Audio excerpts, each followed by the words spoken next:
132, धारा 324(2), धारा 121(1), धारा 223, धारा 191(2), धारा 191(3), धारा 190 और धारा 49। इतनी धाराएं लगती हैं जब आप किसी कोचिंग संस्थान का फ्लैक्स फाड़ देते हैं। इन धाराओं से कितनी बड़ी और कितनी गंभीर सजा मिल सकती है, यह आगे बताएंगे। पहले पूरा मामला समझ लीजिए। वीडियो की शुरुआत में आपने कुछ विजुअल्स देखे जिसमें युवाओं की एक बड़ी भीड़ पुलिस के लगाए बैरिकेड तोड़कर आगे बढ़ रही है। इतने में कुछ युवक बैरिकेड के ऊपर चढ़ जाते हैं। उनके हाथ में एक बड़ा सा खंबानुमा डंडा है जिसे वे ऊपर लहरा रहे हैं। ऊपर क्या है? ऊपर है डॉक्टर विकास दिव्यकीर्ति वाले दृष्टि IAS का एक पोस्टर में लिखा है UPPSC सामान्य अध्ययन फाउंडेशन कोर्स, हिंदी माध्यम, 27 नवंबर शाम 5:30 बजे, ताशकंद मार्ग, सिविल लाइंस, प्रयागराज। यानी यह वीडियो प्रयागराज का है। बतौर लल्लन टॉप के दर्शक आप जानते ही होंगे कि इन दिनों उत्तर प्रदेश के जिले प्रयागराज में क्या चल रहा है। छात्र सड़क पर है, आंदोलन कर रहे हैं, मांग कर रहे हैं कि उत्तर प्रदेश का पब्लिक सर्विस कमीशन 2 के बजाय 1 पाली में परीक्षा करवाए और नतीजों में कोई नॉर्मलाइजेशन ना हो। दिन ब दिन बीत रहे हैं, मांगे पूरी होती नहीं दिख रही हैं। सरकार का अपना स्टैंड है जो छात्रों को नहीं सुहा रहा। इसलिए इस बात का गुस्सा छात्रों के एक्शंस में साफ नजर आ रहा है। लगातार छात्रों का यह विरोध प्रदर्शन उग्र होने की कगार पर पहुंचता दिख रहा है। इसी तैश में आकर कुछ प्रदर्शनकारी युवा 12 नवंबर को प्रदर्शन करते हुए सिविल लाइंस पहुंचे।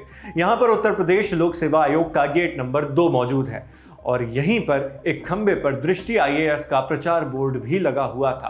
प्रदर्शनकारियों की भीड़ एक लंबा डंडा लेकर आई। वो पुलिस के लगाए बैरिकेड पर चढ़ते हैं और उस डंडे से वो फ्लैक्स फाड़ देते हैं। इस घटना के वीडियो अलग अलग एंगल से रिकॉर्ड हुए और फिर सोशल मीडिया पर धड़ल्ले से वायरल भी हो गए, जो हम आपको शुरुआत में ही डिटेल में दिखा चुके हैं। मगर उसी वक्त ये सब होते हुए लोक सेवा आयोग के चौकी प्रभारी भी देख रहे थे, SI कृष्ण मुरारी। उन्होंने फिर इसकी FIR करवा दी। कुछ जगह ये खबरें चली कि खुद दृष्टि IAS ने ये FIR करवाई थी, लेकिन इस बारे में खुद दृष्टि IAS ने एक बयान जारी किया है और इस बात का खंडन किया है। दृष्टि IAS ने अपने बयान में क्या लिखा वो आपको आगे बताएंगे। पहले ये सुनिए कि SI कृष्ण मुरारी ने FIR में क्या लिखवाया है। छात्रों के धरना प्रदर्शन को देखते हुए मैं 12 नवंबर को लोक सेवा आयोग के आसपास घूमकर शांति बनाने की कोशिश में लगा था। तभी हम लोगों ने देखा कि दोपहर के लगभग 1 बजे आयोग के गेट नंबर 2 के सामने नगर निगम के सामने प्रचार प्रसार के लिए लगाए गए खंबे पर दृष्टि कोचिंग का बोर्ड लगा था। कुछ अराजक तत्व सरकारी बैरियर पर चढ़ गए और दृष्टि कोचिंग के बोर्ड को तोड़ दिया। उनका यह काम शांतिपूर्वक धरना दे रहे छात्रों या परीक्षार्थियों को उग्र या फिर हिंसक होने के लिए उकसाने के लिए था।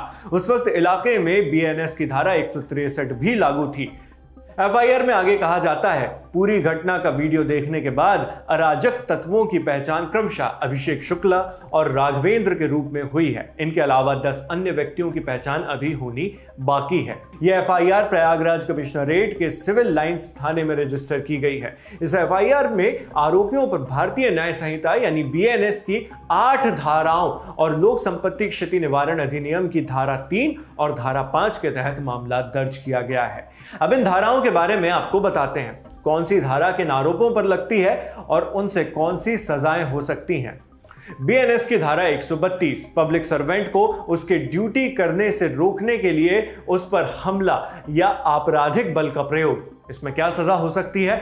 इसमें 2 साल तक की जेल या जुर्माना या फिर दोनों लगाए जा सकते हैं।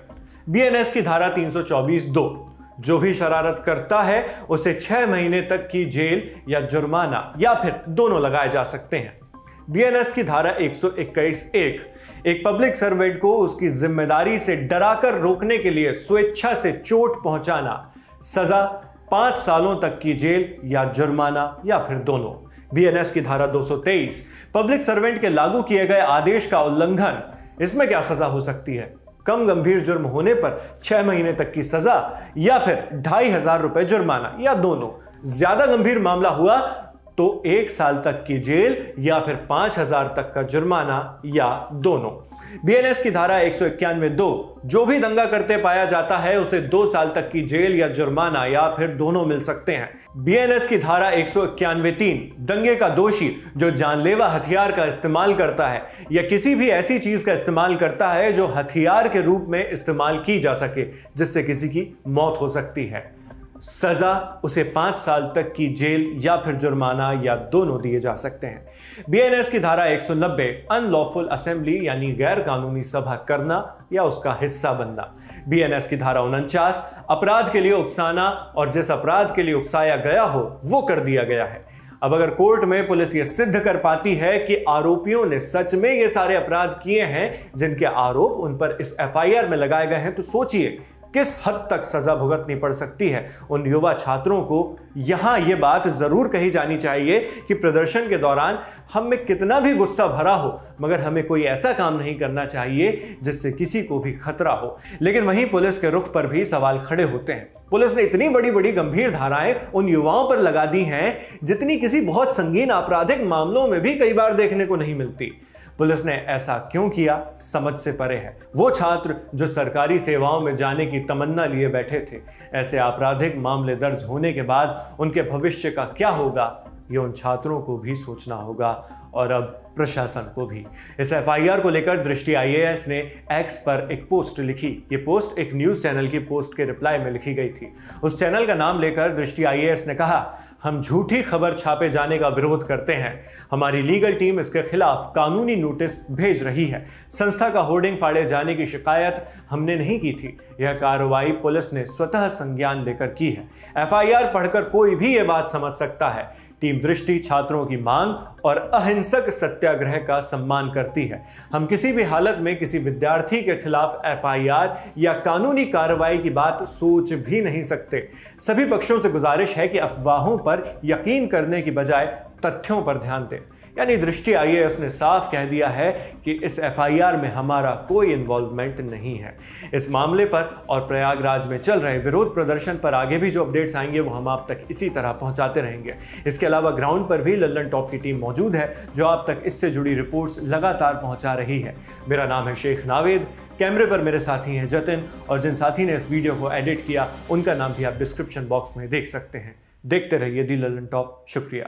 सवाल बहुत सारे हैं, जवाब 3 दिनों में मिलेंगे। तारीख है 22, 23 और 24 नवंबर।